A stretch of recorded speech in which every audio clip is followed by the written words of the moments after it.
Pai Santo, nós te agradecemos, Senhor Deus, porque Tu és essa fonte, Senhor Deus, de vida, que todos nós precisamos, a quem nós recorremos, Senhor Deus, e te agradecemos porque nós estávamos desconectados, Senhor Deus, dessa fonte. Estávamos, Senhor Deus, caminhando para a morte, mas Jesus Cristo entrou na história, Senhor Deus, e nos reconectou a esse manancial de vida. E é por isso que nós estamos aqui. É por isso que nós estamos aqui reunidos nessa noite, Senhor Deus, para beber ainda mais dessa fonte. E te pedimos, Senhor Deus, fala com a Tua igreja, que possamos, Senhor Deus, de fato ser alimentados pela Tua palavra. Porque como a Sua própria palavra diz, nem só de pão nós viveremos, mas de tudo que procede da Tua boca, Senhor Deus. E nós te pedimos que o Senhor nos alimente com o pão do céu, para que possamos ser fortalecidos no nome de Jesus. Amém. Você pode se assentar nesse momento.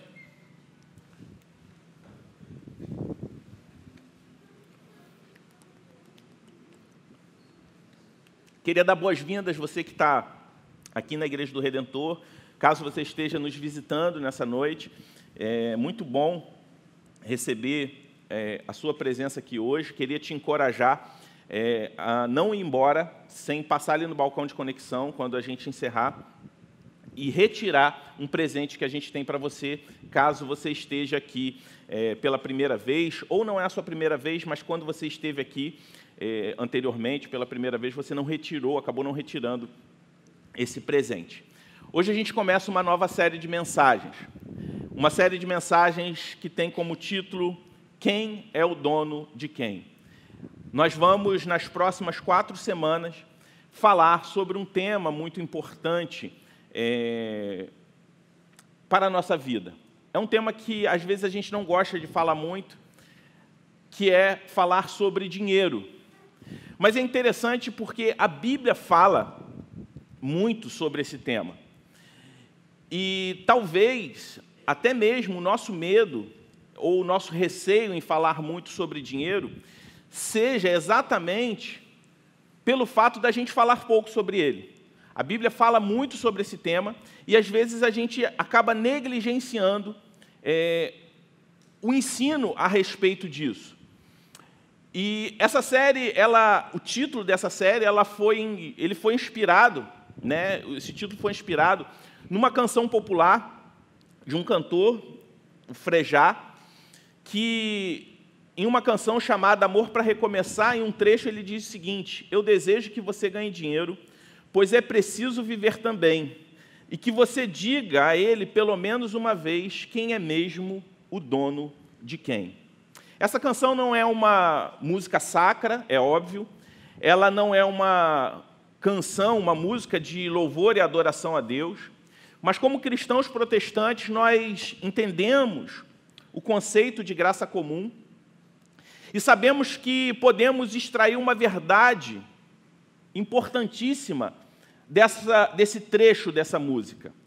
E como ela vai em concordância àquilo que o próprio Senhor Jesus Cristo nos ensina a respeito do perigo que o dinheiro pode exercer sobre a vida de um cristão.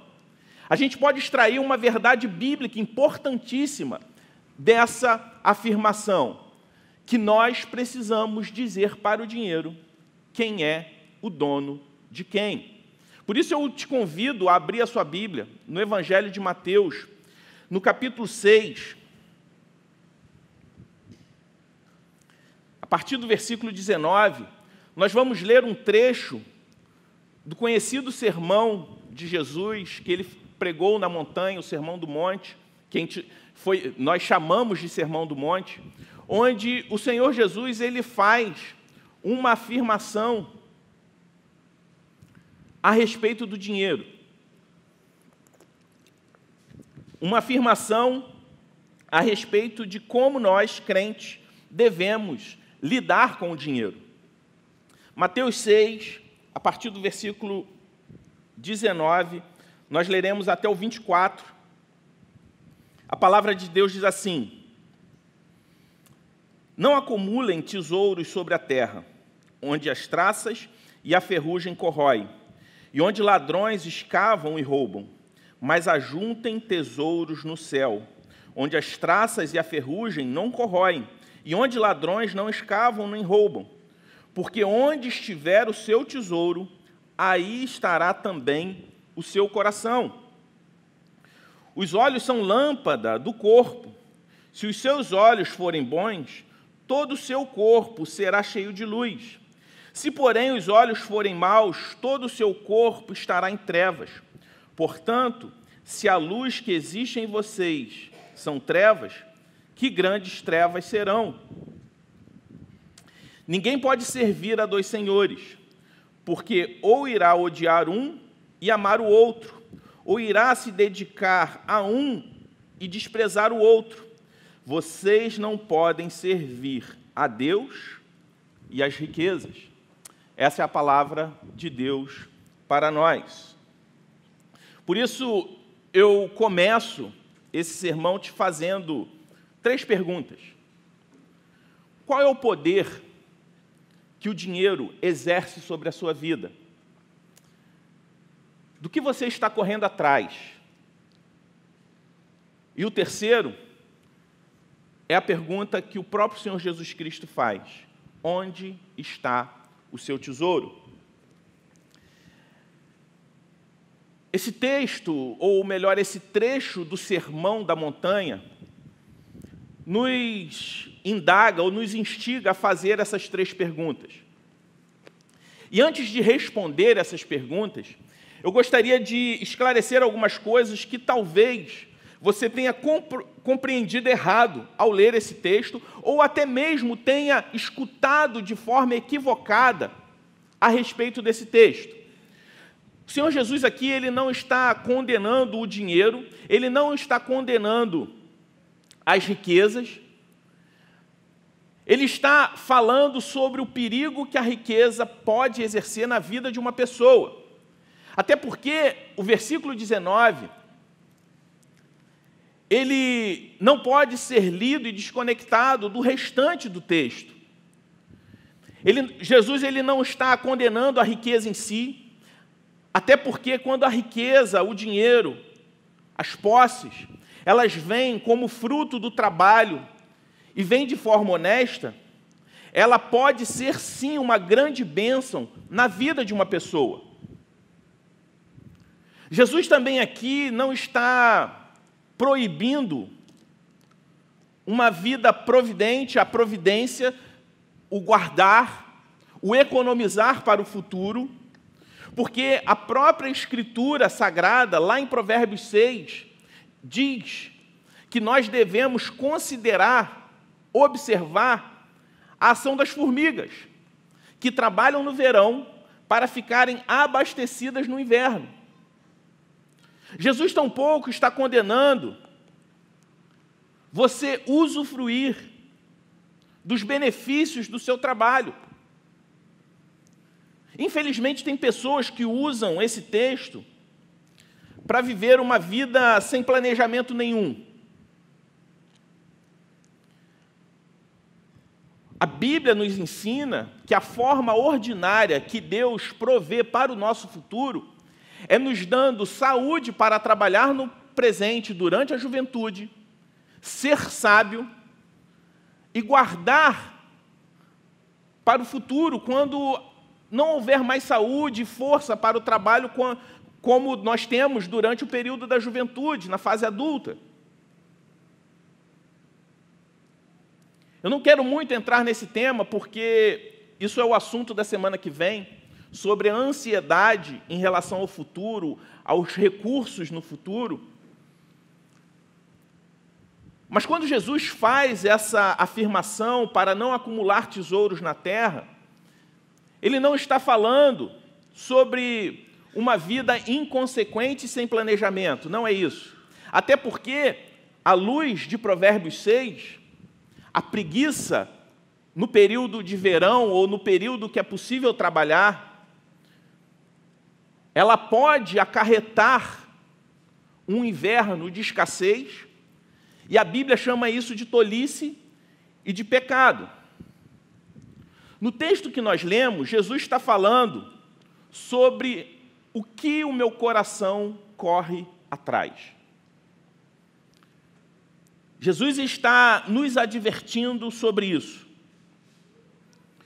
No versículo 19, Jesus faz a advertência sobre a fragilidade dos tesouros desse mundo.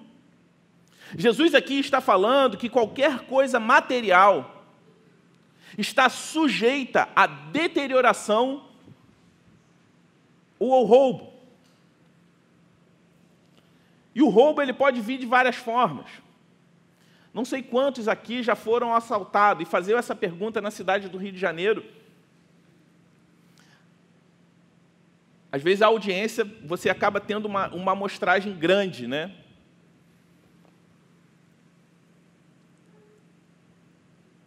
Mas às vezes você perde algo que você guardou, não só com assalto.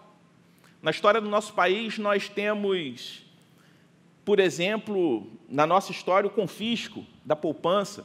Eu lembro que há pouco tempo atrás eu achei um documentário sobre o confisco no início dos anos 90 e os efeitos devastadores na vida de algumas pessoas. Jesus ele está falando exatamente dessa fragilidade de qualquer tesouro desse mundo.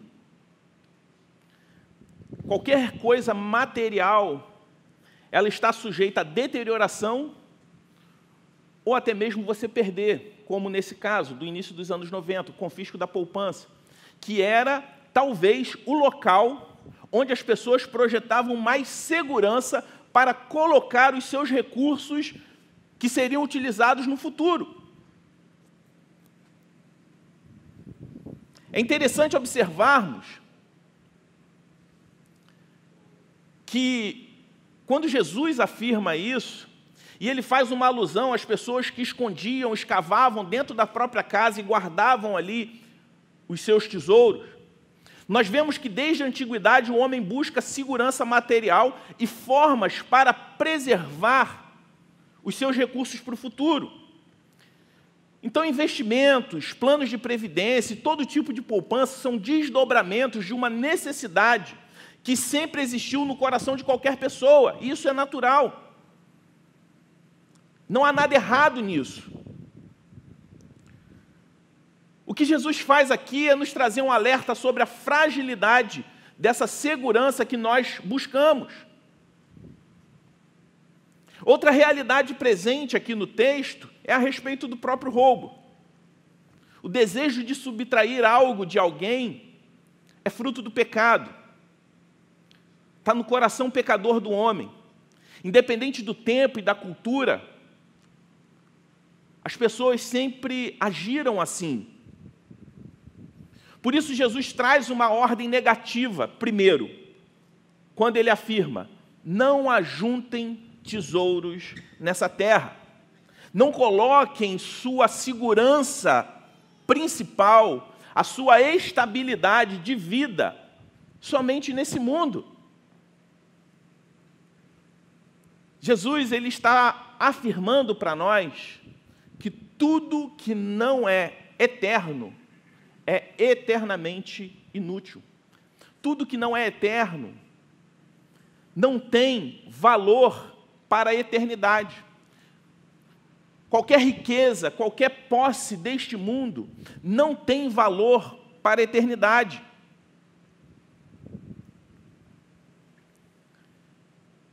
Após fazer essa ordem negativa, ele explica com uma outra ordem positiva, quando ele afirma: ajuntem tesouros no céu.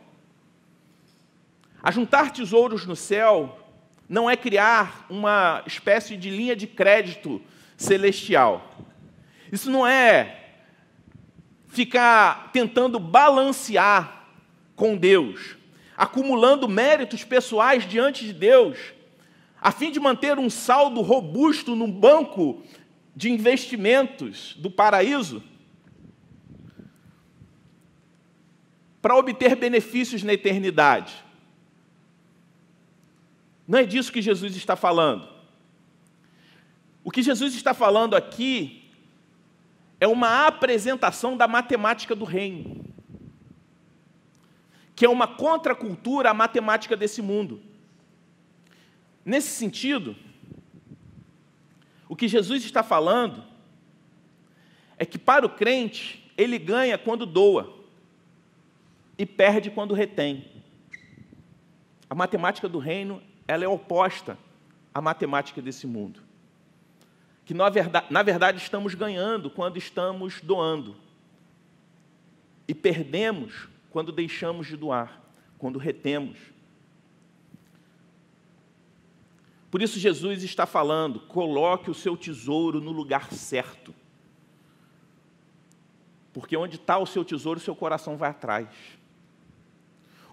O nosso tesouro, onde a gente coloca o nosso tesouro, o nosso coração vai atrás.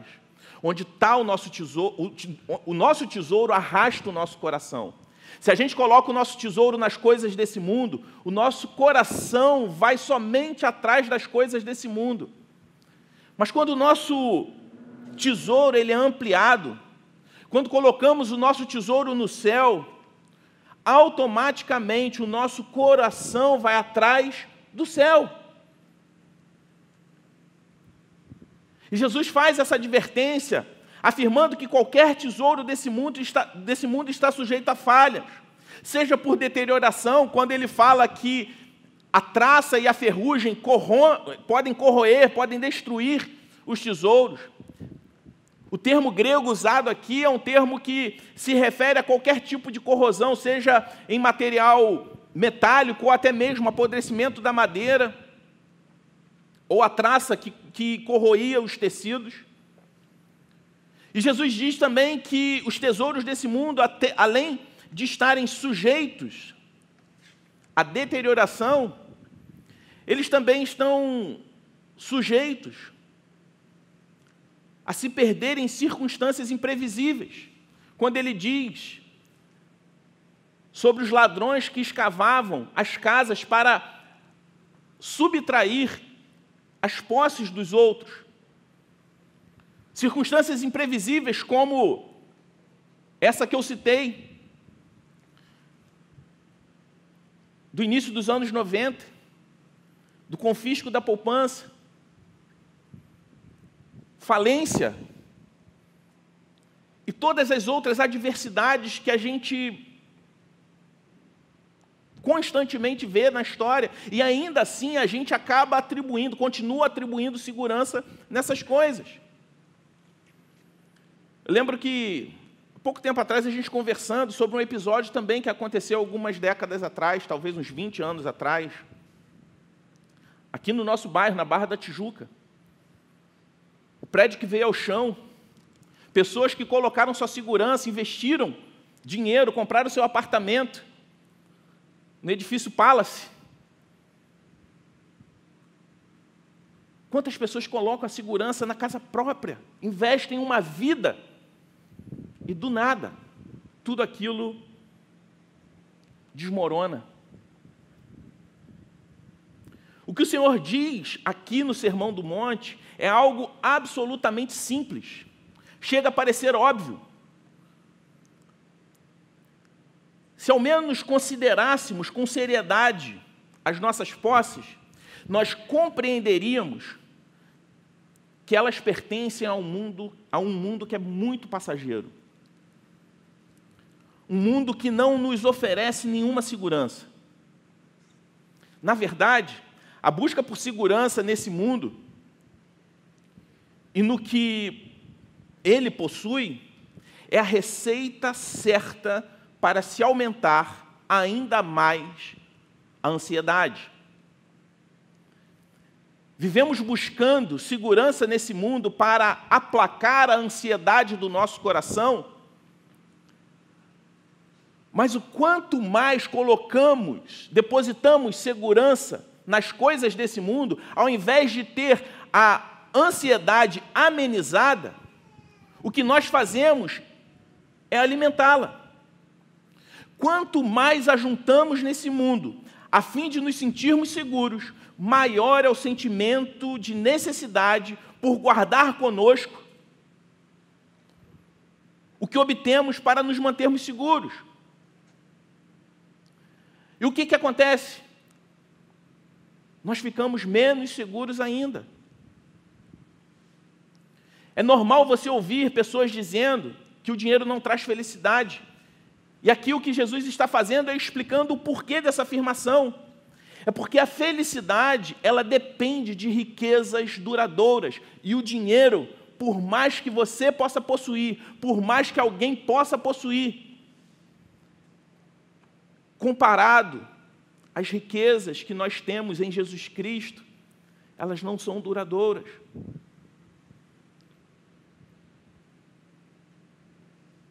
Por isso o perigo da teologia da prosperidade tão difundida no nosso país, onde a ênfase da bênção de Deus se dá através do sucesso profissional, das riquezas e de qualquer outra vitória desse mundo, ela é tão perigosa. Enquanto Jesus, nesse sermão, está nos falando que nós devemos nos livrar dos fascínios desse mundo, ensinos desse feitio, como a teologia da prosperidade, não nos livra dos fascínios desse mundo, por esse mundo. Pelo contrário, ele apenas nos aproxima ainda mais da fascinação por coisas transitórias, por coisas que um dia vão passar. O selo da bênção de Deus sobre a vida dos crentes não são os bens materiais. Nesse mesmo sermão que Jesus faz essas afirmações que nós lemos, ele diz que as marcas da bênção divina sobre a vida de uma pessoa é pobreza de espírito, pesar pelo pecado e perseguição por causa da justiça. A verdadeira espiritualidade, ela não se manifesta através do ajuntamento de riquezas, quer tenhamos ou não.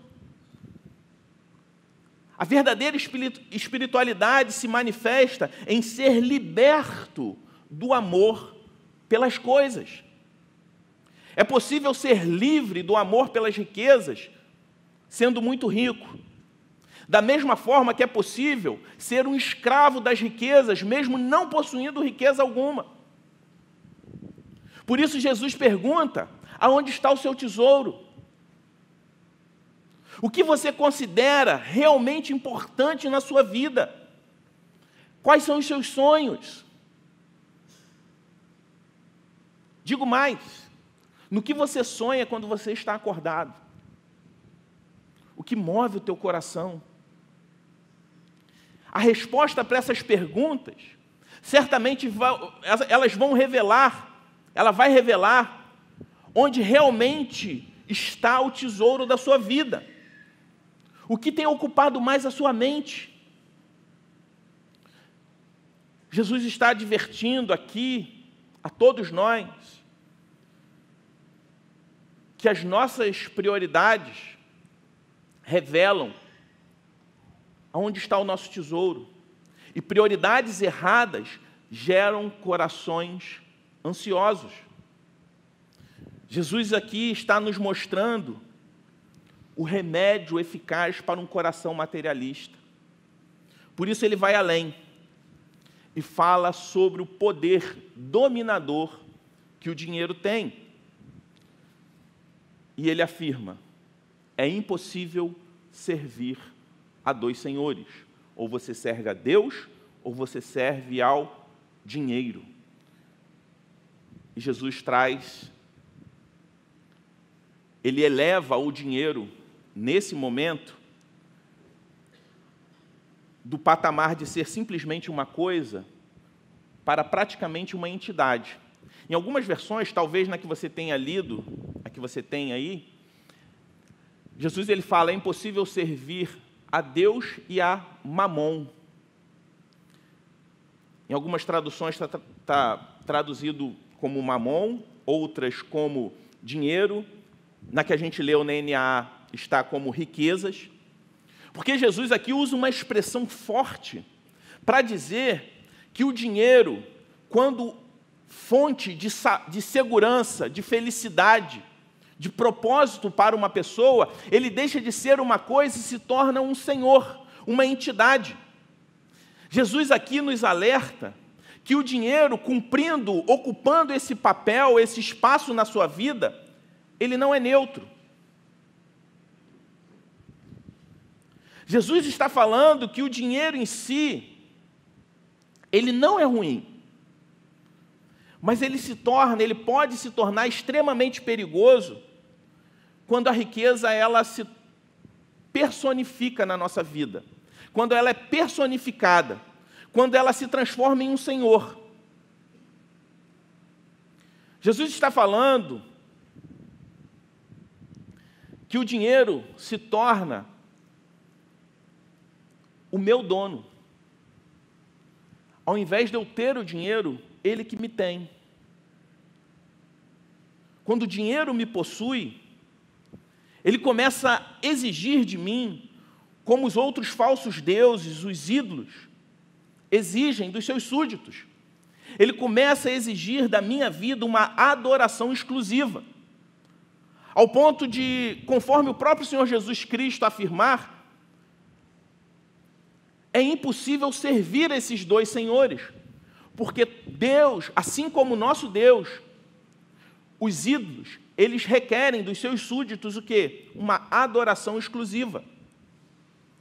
E é interessante a gente observar que Jesus ele não chamou o diabo, ele não chamou o mundo, nem mesmo César, que era o imperador da época, de Senhor. Mas ele chama as riquezas de Senhor. Ele atribui o dinheiro, esse poder de senhorio sobre a vida de uma pessoa. E ele vai além. Ele nos alerta sobre os perigos desse senhor. Esse senhor é um carrasco que escraviza os seus súditos. Por amor ao dinheiro, pessoas se casam e também se divorciam. Por amor ao dinheiro, pessoas matam. Por amor ao dinheiro, pessoas morrem. Por amor ao dinheiro, pessoas corrompem e são corrompidas. O dinheiro é um senhor que exige devoção exclusiva dos seus súditos. Jesus diz que nem Deus, nem as riquezas aceitam uma devoção parcial. Deus não aceita dividir a sua glória com ninguém. Ele não aceita coração dividido entre duas devoções. É possível um indivíduo realizar um trabalho para dois patrões. Sim, é fato. Mas não é possível um servo servir a dois senhores. É disso que Jesus está falando. Ele está fazendo uma ilustração com a relação trabalhista da época. As pessoas que eram escravas de um senhor poderiam, eventualmente, trabalhar realizar algum tipo de trabalho para um outro patrão, mas ele nunca poderia ser propriedade de dois patrões diferentes. O que Jesus está querendo dizer com isso? Que, de fato, na nossa vida, nós despendemos forças, nós colocamos os nossos talentos, os nossos dons, a serviço do nosso trabalho, para a obtenção de recurso financeiro. E isso é necessário, nós precisamos disso. Mas o que nós jamais podemos nos esquecer é, de fato, a quem nós servimos. Que quer estejamos aqui na igreja, ou estejamos no nosso local de trabalho, estamos igualmente servindo a Deus. Por isso, para o cristão, a pergunta da canção que eu citei no início dessa pregação, diferente da proposta do autor da canção, que essa resposta deve ser feita pelo menos uma vez, quem é dono de quem, para o cristão, essa resposta deve ser, nós devemos responder a isso diariamente. Nós devemos nos lembrar quem somos e quem é o dono de quem. Porque nós já temos um Senhor. 1 Coríntios 6,20 vai dizer: porque vocês foram comprados por preço. Agora, pois, glorifiquem a Deus no corpo de vocês. 1 Pedro 1, versículo 8 e 19, vai dizer: sabendo que não foi mediante coisas perecíveis, como prata ou ouro, que vocês foram resgatados da vida inútil que seus pais lhe legaram, mas pelo precioso sangue de Cristo, como de um cordeiro sem defeito e sem mácula. 1 Pedro 2, 9 e 10 vai dizer: vocês, porém, são geração eleita, sacerdócio real, nação santa, povo de propriedade exclusiva. De quem? De Deus, a fim de proclamar as virtudes daquele que os chamou das trevas para a sua maravilhosa luz. Antes vocês nem eram povo, mas agora são povo de Deus.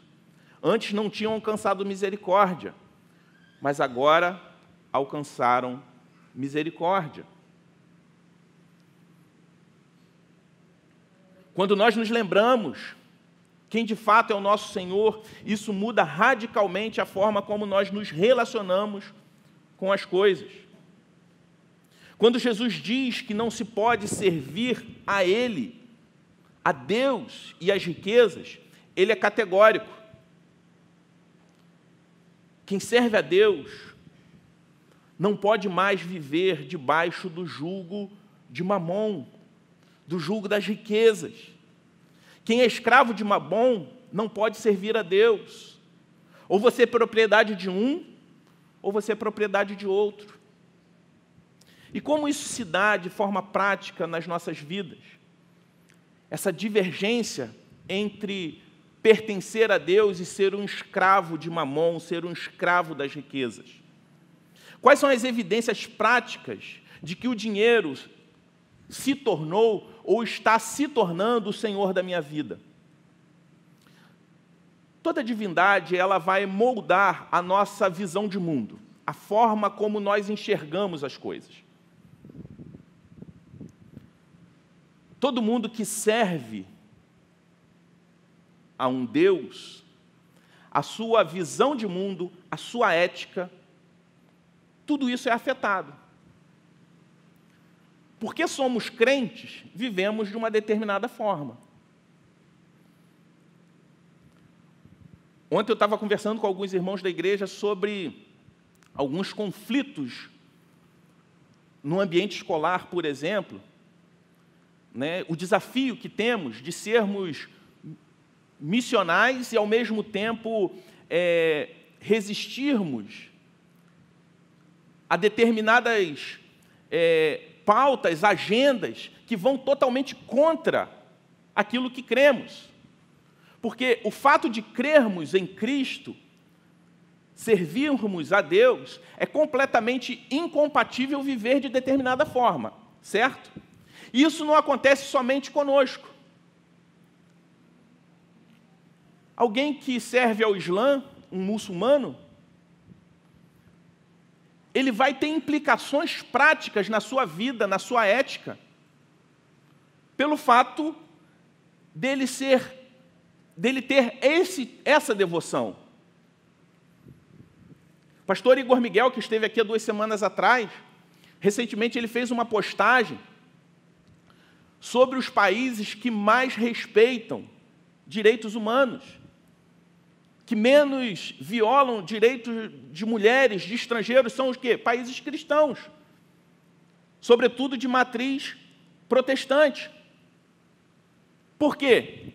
Porque a devoção a um Senhor molda a visão que a sociedade tem em relação ao mundo, molda a minha ética e tem implicações práticas nos meus relacionamentos.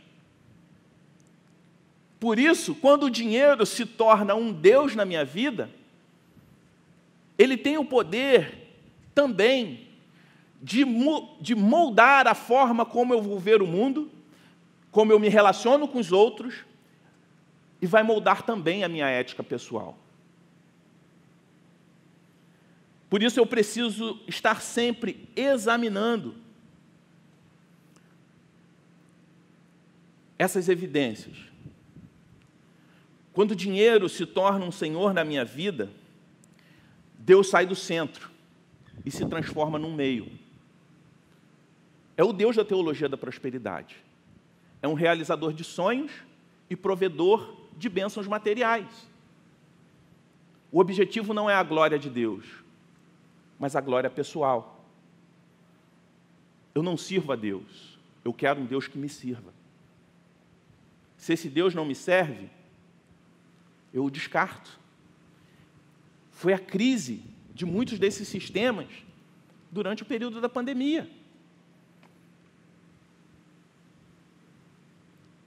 O que se prometeu não foi entregue.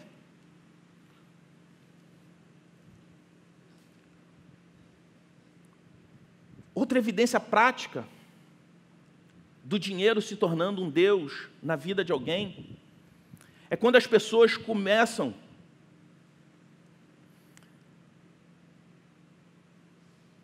a usar umas às outras por causa do amor ao dinheiro. Eu deixo de amar as pessoas e usar o dinheiro e faço o inverso.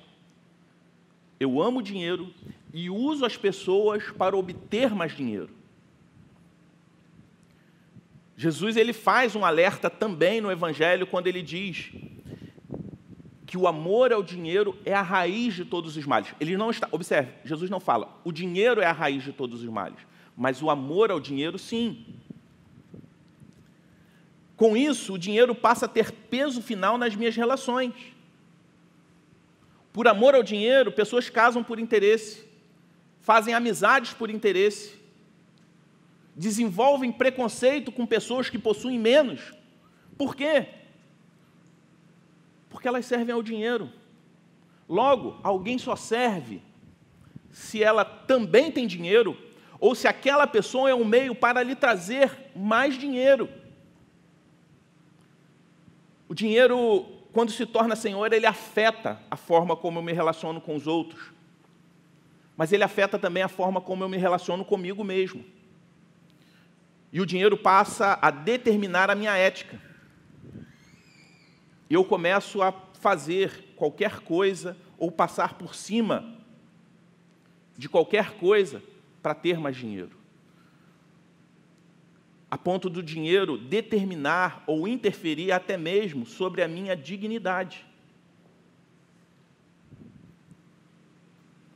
Pessoas se prostituem por causa do dinheiro. Pessoas roubam por causa do dinheiro. Aí talvez você fale assim, mas era a única alternativa. Se fosse assim, esse seria o caminho único para todos os pobres. Quantos pobres que você conhece, que às vezes não têm o que comer, mas não se submetem a isso? O dinheiro, quando se torna esse senhor carrasco, ele começa a dominar todas as coisas, todas as esferas da minha existência. Eu passo a enxergar o outro com interesse e eu começo a relativizar a minha dignidade. Por isso, o Senhor Jesus, no seu sermão mais conhecido, ele faz esse alerta. Todos nós precisamos viver em alerta, porque é fácil sermos pegos buscando outras coisas que não o reino de Deus. E pior, entramos em um auto-engano e começamos a fazer dessas coisas como elas se fossem o reino de Deus para justificar as nossas paixões. Jesus ele nos alerta, embora a gente ainda esteja do mundo, nós não somos desse mundo. Todo cristão possui um tesouro de valor grandíssimo. E esse tesouro se chama o Evangelho. Na prática, quando nós descobrimos o valor, a beleza e a grandiosidade da obra de Cristo por nós, qualquer tesouro desse mundo se torna pequeno comparado àquilo que Cristo fez por nós e o preço que Ele pagou por cada um de nós. E E como a gente consegue superar a idolatria pelo dinheiro?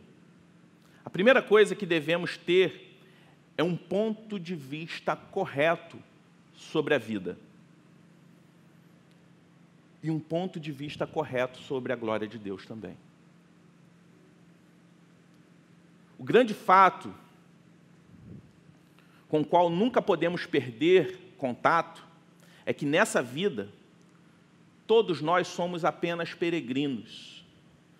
E estamos caminhando nesse mundo debaixo dos olhos atentos do nosso Senhor. Esse é o princípio fundamental. Se caminharmos sempre nessa perspectiva, como que a gente vai poder errar? Por mais que os fascínios desse mundo tentem nos seduzir, se a gente jamais se esquecer que estamos caminhando nesse mundo como peregrinos, todas as coisas vão se ajustando, todas as coisas vão entrando no seu devido lugar.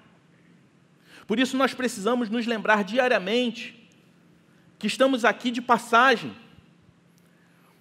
Mas enquanto estamos passando por aqui, estamos passando e vivendo como filhos de Deus. Quando nós nos lembramos disso diariamente, começamos a enxergar todas as realidades terrenas por uma perspectiva correta, incluindo a nossa relação com o dinheiro e com as posses. Passamos a compreender que somos apenas mordomos e que um dia teremos que prestar contas de todas as coisas que possuímos aqui nesse mundo a Deus. Aprenda uma coisa, meu irmão, minha irmã, você não é proprietário permanente de absolutamente nada que você possui. Você não é proprietário permanente de nada que você tem nesse mundo. Não importa, seja o dinheiro, o seu intelecto, ou até mesmo as pessoas, sua personalidade, ou qualquer outra coisa que porventura você tenha, você não é proprietário permanente de nada. O homem natural, o homem carnal, ele se imagina dono de todas as coisas que ele possui. Mas o crente autêntico, o cristão autêntico, ele levanta todos os dias e começa o dia meditando da seguinte forma: não sou proprietário de nenhuma dessas coisas. Tudo que possuo me foram entregues como um empréstimo de Deus, porque na realidade elas não me pertencem. Não poderei levar nada comigo, as minhas riquezas, os meus dons, os meus talentos, o meu intelecto, nada disso eu vou poder levar para a sepultura. Já que eu não vou poder levar, enquanto eu ainda as possuo, como eu posso usá-las para a glória de Deus? E essa pergunta deve surgir no nosso coração diariamente, por conta da certeza que temos que um dia nos encontraremos face a face com o nosso Deus. E esse Deus, que é nosso Pai, é também o nosso eterno juiz. É a Ele quem nós deveremos prestar contas. Portanto, a relação com o dinheiro, do cristão e o dinheiro, é algo muito importante, por conta do efeito dominador que o dinheiro tem sobre a vida de uma pessoa. O dinheiro ele é importante, todos nós precisamos, mas nós precisamos perguntar sempre se eu tenho dinheiro ou é ele que me tem. Qual é o poder que ele tem exercido sobre a minha vida? E a quem eu estou servindo de fato? É a Deus que nós devemos prestar contas sobre a mordomia, sobre a forma como nós ganhamos o dinheiro e também sobre a forma como nós gastamos. E sabendo que em todas as coisas que eu possuir, se o meu coração, se o meu tesouro estiver no lugar certo, certamente eu serei abençoado. Onde a gente coloca o nosso tesouro, o nosso coração corre atrás. É sobre isso que Jesus está falando. E eu encerro deixando uma pergunta para você. Aonde está o seu tesouro? Do que você tem corrido atrás? Deus, o que você tem feito com aquilo que Deus tem te dado? Você tem servido a Deus? Ou você tem servido as coisas? Não permita que Deus se transforme simplesmente num meio para a obtenção dos tesouros equivocados que você tem depositado a sua segurança, a sua saúde, a sua estabilidade e a sua felicidade. Deus é o dono de todas as coisas. Ele é um bom Pai que pode nos abençoar de várias formas. E a pior coisa que nós podemos fazer é o mau uso da bênção de Deus para nós nesse mundo, elevando aquilo que possuímos a um patamar de Senhor e se afastando completamente daquele que de fato precisa nos possuir. Vamos orar? Pai Santo, nós te louvamos, Senhor Deus, porque o Senhor é o dono de todas as coisas. E sendo dono de tudo, o Senhor também se apresenta para nós como um bom Pai, aquele que nos dá todas as coisas, que nos provê todas as coisas. Nós te louvamos, Senhor Deus, pela sua bendita providência sobre nós. E te pedimos que o Senhor retire do nosso coração o desejo, o fascínio, Senhor Deus, pelas coisas desse mundo. Que o nosso tesouro, Senhor Deus, esteja na certeza de que um dia nos encontraremos face a face contigo e que estamos nesse mundo como peregrinos, vivendo para a Tua glória, Senhor Deus. Que o Senhor possa fazer de nós homens e mulheres sábios, que administram bem tudo aquilo que o Senhor tem nos dado. Se há pessoas aqui que ainda não conheciam a mensagem do Teu Evangelho e que viviam nesse mundo, correndo atrás de coisas transitórias, passageiras, que o Senhor possa abrir esses corações e mentes